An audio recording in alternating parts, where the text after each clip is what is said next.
네, 6,500여 명의 피해자, 그 가운데서도 1,400여 명의 사망자를 냈던 이른바 가습기 살균제 참사.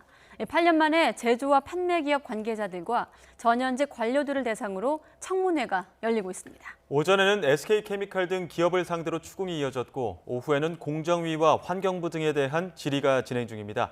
현장에 YTN 취재기자 나가 있습니다. 이경국 기자. 네, 서울시청에 나와 있습니다. 네, 이 기자 뒤로도 어떤 음성이 들리고 있는데 오후 청문회 어떤 얘기들이 좀 오고 갔습니까? 네, 오후 2시부터는 공정거래위원회와 환경부를 상대로 한 청문회가 이어졌습니다.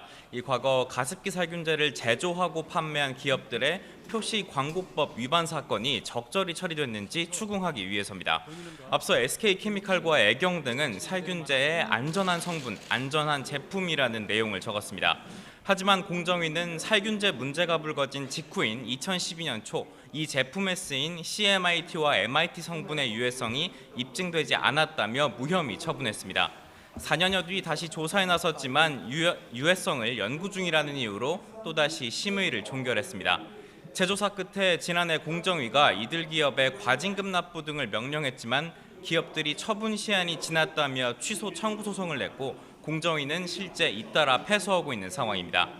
청문회에서는 실제 피해자까지 있었지만 조사가 이루어지지 않아 기업에 사실상 면죄부를 줬다는 지적이 이어졌습니다.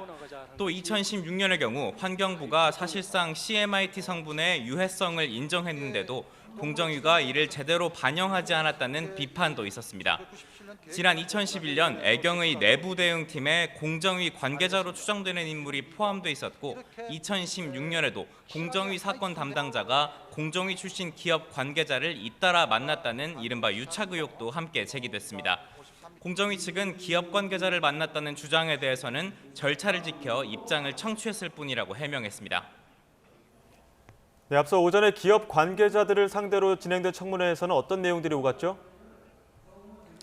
네, 말씀하신 것처럼 오전 시간에는 SK케미칼과 애경 등 기업을 상대로 청문회가 진행됐습니다. SK케미칼 당시 유공은 문제가 된 살균제 원료를 처음 개발한 공급업체입니다. SK케미칼에서 유해성 심사를 제대로 안 했다는 사실은 앞서 검찰 조사를 통해서 드러났습니다. 유해성 실험을 의뢰는 했지만 결과를 받기 전 제품을 팔고 추가 시험이 필요하다는 경고가 나왔는데도 무시했다는 겁니다. 오늘 청문회에선 유공과 SK케미칼 관계자들이 출석해 이 같은 사실을 인정했습니다. 당시 유해성 심사를 맡았던 연구팀 교수는 제품이 미리 팔릴지 몰랐다고 답변하기도 했습니다. 이 밖에 검찰 수사에 대비하기 위해 SK와 애경이 미리 입을 맞춘 정황으로 보이는 내부 회의록도 함께 공개됐습니다. 이 조사위가 애경이 제출한 자료를 공개한 건데요. 참사가 터진 직후인 2011년 8월 SK케미칼과 애경이 매주 특이사항을 공유하고 핵심 이슈에 대한 대응안을 협의하자는 내용이 담겨 있었습니다.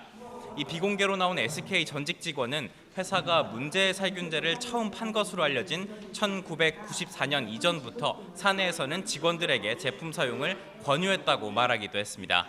이 기업들은 사과와 함께 앞으로 사회적인 책임을 다하겠다면서도 구체적인 피해 대책이 있느냐는 질문엔 현재 재판을 받는 만큼 추후 논의하겠다고 밝혔습니다. 지금까지 서울시청에서 YTN 이경국입니다.